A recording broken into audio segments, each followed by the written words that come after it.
If you want to increase your e-commerce sales, then you should stay tuned, because in this video I'm going to share 6 digital marketing tips to help you do exactly that. And by the way, these things work whether you are into B2B or B2C business. It doesn't really matter what you sell to whom. All of these things are based on making people do things on a website, which is exactly what you are all about, right? So let's go. Before we get started, there's actually only 3 different types of things that you can do to increase e-commerce sales.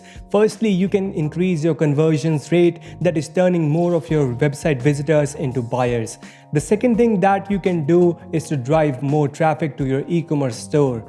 The third thing that you can do is do both of them, but since you are a smart guy, we are going to focus on number 3. So that is doing both increasing your conversion rate and generating more traffic. And my 6 tips are going to combine them both of these. Throughout, we are going to share some real examples and even some behind the scenes that illustrate each point. Let's go. The first step is to actually employ lead capture on your website. So you might be thinking, well, I want to sell products. Well, do I want to collect people's email addresses on my e-commerce site? Isn't that just going to distract them from what I actually want them to do? Here's the thing. Not everyone is going to buy from your website the first time they land on the page. Even if you got really well optimized e-commerce site, you might be converting between 5% to 15% of your visitors into sales depending on how much repeat business you are getting. But that means between 85 to 95% of your visitors are just coming onto your site and they are leaving. They are not converting. So adding a lead capture element can be a great at taking a shot at those people next time. So here's how it might work. Now, if we go on the site like Look Fantastic, which is a part of the Hut group, then you will notice as soon as we get onto the site, it says sign up today and enjoy 20% off on your first order. Plus exclusive brand launches, early access to sales, exclusive offers. A week ago, this pop-up said newsletters.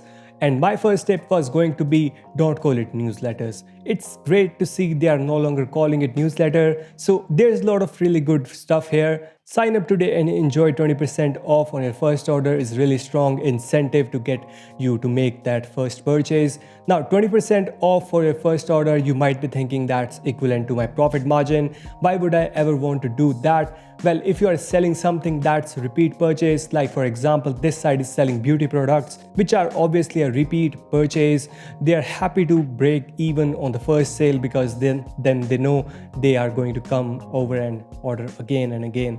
Likewise, if you sell any kind of subscription offer, and if you don't, you should probably look at the ways that you possibly could do. This is a way of getting people over and over again. So as long as you can afford to do it and you are not like a one-shop purchase, then some kind of financial incentive to get people to sign up is a really great idea. And by not calling it a newsletter like they now don't, you are actually removing the low perceived value that's such a with the sign up of a newsletter. Like, who actually wants to sign up for newsletters? I mean, I actually had a sales call earlier on my phone and they said, hey, is this just a quick call to talk about life insurance? Have you got 5 minutes? And I thought, sign me up for newsletters while you are at it. No way, Jose. Turns out she wasn't called Jose. But using a model like this can be a great way to build an email list which you can then run offers to. It also allows you to send checkout abandoned emails to people if you can cookie them as you have got their email addresses. Tip number 2 is to install a benefits bar on your site. No benefits bar is a bar that just sits right underneath your menu, which gives people a reason to buy from you or multiple reasons. So you can see here on the Kogels, which has another Hut group property, then you will see that we have these 4 different benefits listed in the benefits bar. So usually it's a good idea to include something about delivery on your benefits bar. Typically, if you are able to offer fast and free delivery, you might also offer a purchase incentive for the first order. This is designed to increase the conversion rates of that first order because the first order is very important. You might also offer a discount against first order because that first order is all important because that's when you buy the customer and you get a chance to get their repeat business. Now, how you implement this on mobile is ideally you want to have it to be scrolling through. So notice how Kogels has done here. Rather than having it stacked up in a big line or just making them really smaller or just showing one, if you can have it's cycling through it. That means the people are more likely to see all the benefits. Now, the great thing about benefit bar is it sits on every single page of your website. So whatever page people come through, then you can immediately establish them with these are the reasons why people choose to buy from us, which is a great thing to do. And a lot of business really struggles with this because they get the people coming in through product categories pages and product pages where there might not be too much introduction to the business. Well, this benefit bar is a good chance to give them 3 or 4 USP straight up front, so they know that this is a great place to get their product from. Step 3 is to offer a great product experience. I'm not talking about good products experience, I'm talking about great product experience. So think about how people buy something. When you go into a shop, you pick it up and look around and you make a decision to buy. For some reason, a lot of e-commerce business fall into the trap of thinking that buying process is very different online, and instead all people need to do is see one tiny low resolution picture of a product in order to be compelled to immediately part with their money and make the purchase. Not so. Actually, we need more reassurance online because we can't pick it up and we can't feel it. So how do we get over this?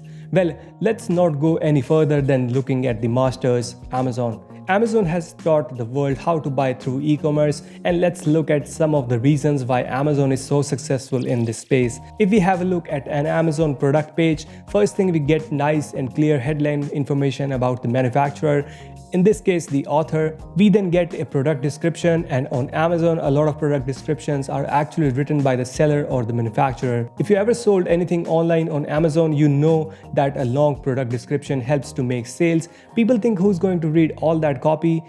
Buyers do. So have a look at most of these product descriptions on Amazon and you will notice that the top selling products, they are usually pretty lengthy. This one is no exception. Plenty of information about the book tells you exactly what's included. Then we have got other related products. So what they are trying to do here is hedge against the possibility that you might not want this product and you instead might want one of these other products. Definitely not, because they don't want you to do is leave this page without converting. We have then got more information. And of course, Amazon's absolute goldmine, the user-generated reviews. These are fantastic because not only do they include targeted keywords because people write about the things that they bought, but it's also user-generated content, which is really useful for converting and increasing the amount of time that people spend on the page. So when you are thinking about your product page, I would also encourage you to think about what are the conversion blockers. That is, what are the things that will stop people from buying. If they don't get the question answered, they just cannot make a purchase. So for example, often for fashion, a conversion blocker will be the fit of an item. So for example, people are unlikely to buy a shirt if they cannot actually see it on something because they don't know what it's going to look like. And if you can show them people with different body types so they can find someone that is similar to them, great. You will notice a lot of larger e-commerce fashion sites now actually show different models at different product sizes. So you can see what it looks like on someone who is more likely to have a body shape like yours. So you can see what the fit is more likely to be. Well, this is really important in fashion because if they cannot see what the fit is, they might not buy it. Or you might be like ASUS, where you might have 40% return rate because people are buying multiple items and then they will try them on and see which one fits them best. The more you can help people do that on your website, the less you will have to deal with those really annoying and expensive returns. For some products, a conversion blocker might be the size, so show the product. In context, we were reviewing a diamond ring site the other day and the diamond ring is all just shown in isolation on the white background. The trouble is you are not getting to buy a diamond ring unless you can see what it might looks like on the finger. So you need to show it, and without that you are really unlikely to get the sales. For some e-commerce business, one of their main conversion blockers between people buying their products and not will be the functionality.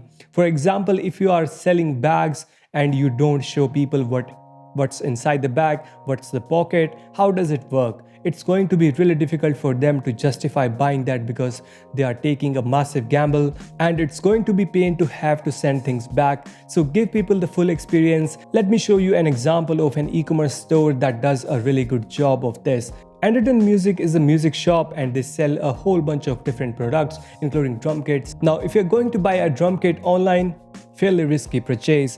You would want to try it out. You would want to have a go with it. So what they need to do is they need to bypass that objection because that could be a conversion blocker for people. Have a look at what they have done. So the first thing they have shown is a lot of product images. They show your product at a different all angles, nice high resolution photos. They already trying to upsell me and I haven't even bought yet. Love it. Then we have got reviews, we have got different ways to pay, we have got benefits statements. So rather than having a benefits bar, they have actually got the benefits in their product page. Then we have got description. This is where the genius happens because loads of products on the Undertones have actually got individual unique videos recorded about them.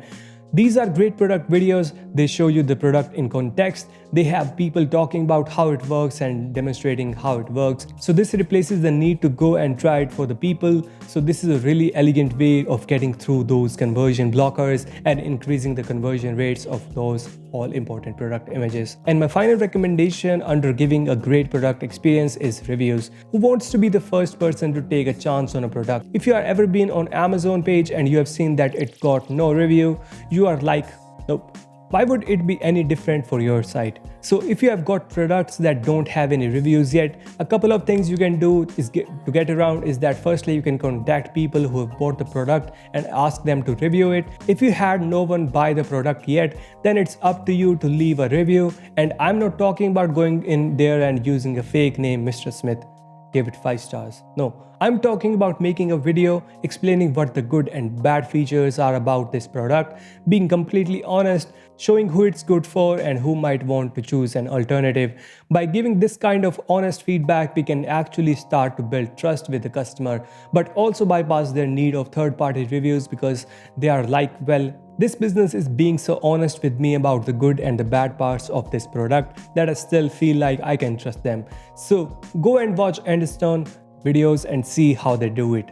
Tip 4, 5 and 6 are all about traffic. So tip 4 is that this is a really good idea to have at least one profitable paid ad channel for e-commerce brands that have built all of their visibility on organic channels like SEO or social media. Now it can feel a bit scary and maybe undesirable to start bringing in paid advertising, but here's the thing of having at least one paid traffic source that you can focus on particular product categories or even particular products that you need to sell more of not only allows you to level up the inevitable fluctuations that happens with organic traffic, but it also insulates you against the effects of any possible negative impacts from the algorithms, which unfortunately can be a thing, whether you are focusing on the SEO or social media. But not all paid ad campaigns are created equally. The key is persistence and relentlessly management. This is about making sure that you are constantly going in and optimizing your ad campaigns and not just setting them and forgetting them. Because let me tell you, if you think that SpaceX developing a super rocket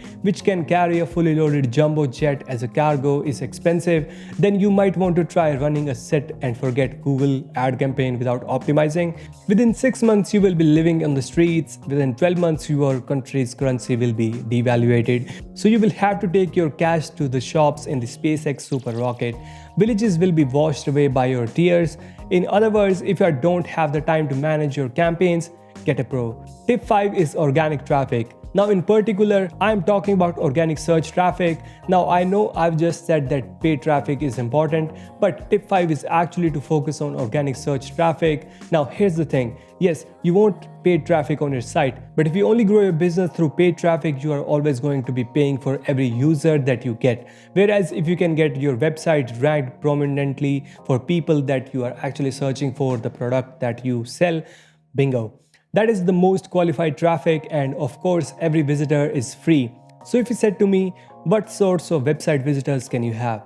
You could have anyone. I would say get me to the top of Google. I want to be found by people who are searching for exactly what it is that I sell. Now as an e-commerce store, you are got two ways of ranking. You have commercial pages and you have informational pages. So your commercial pages are likely your product and your category pages, which are more likely to rank for phrases that Google decides to have commercial intent. So for example, if you are trying to rank for red size 6 Nike shoes, then that's likely to be a product page, or a category page is going to show up. Then you have got the content page on your site, so things like blog, knowledge base, and these are great for people that are maybe further up the funnel. They haven't yet decided that they want to buy. They are still in the curiosity and research phases. Now here's the site that we are working on for over 5 years. Notice how organic search has helped me sell them 35 million worth of products.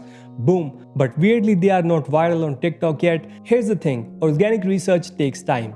Tip number last is all about using influencers. Now just like swimming, influencers aren't right for everyone. But if your business can use influencers, then it's an experience that you probably want to give at least one go. Now possibly the greatest example for an influencer marketing lead e-commerce store is Gymshark. I'm going to show you the marketing that helps Gymshark to go from 0 to over 150 million pounds in revenue. One of the world's most competitive apparel marketing sportswear. This is one of the greatest business growth stories of our generation. But here's the thing about Gymshark: to say that influencer marketing is important for Gymshark is like saying that snow is important for skiing, right? Influencer marketing has built Gymshark. If you have a look, for example, on their YouTube channel, you will notice that all of their most popular videos feature influencers prominently. Here we have all of their most popular videos in order to the number of views, and you will see that it's all influencer lead. As soon as they stop talking about influencers, people are much less interested. Pretty much all that Instagram is influencer as well. Now here's the fundamental reason that influencers are such a powerful marketing tool for e-commerce business. All of us spend 165% of our lives on social media scrolling through Instagram, and when we are scrolling through Instagram 27 hours a day, what we are really looking for the people. We connect most with people. Yes, we might follow some brands, but typically the strongest connections that we have on social are with people. And the most influence is built for someone showing us into their lives and us having a connection with them. This is why influencers are so powerful, and this is why brands like to tap into influencers. So it's one of the reasons why we tend to recommend influencer marketing for relevant e-commerce business that are clients of ours. Now, one of my top tips for influencer marketing, well, first up, actually don't go for the biggest influencers that you can possibly find. Actually, what tends to work best is people that you have a really strong relationship with as a brand, and people that will give you more. For example, if you notice Gymshark, throughout the years they have worked with influencers that actually they help to promote. They help build these people up, and they gave them their own clothing range, and they have worked on collaborations because these people were similar sort of level. They didn't go for the biggest people in the world. They didn't go for the huge well-known mega star athletes. They went for the people that had a really solid influence with their audience and were at the sorts of level where actually Gymshark could pull a bit of favors and get these peoples to do collaborations and to come up to pop-up stores and feature with them much more prominently.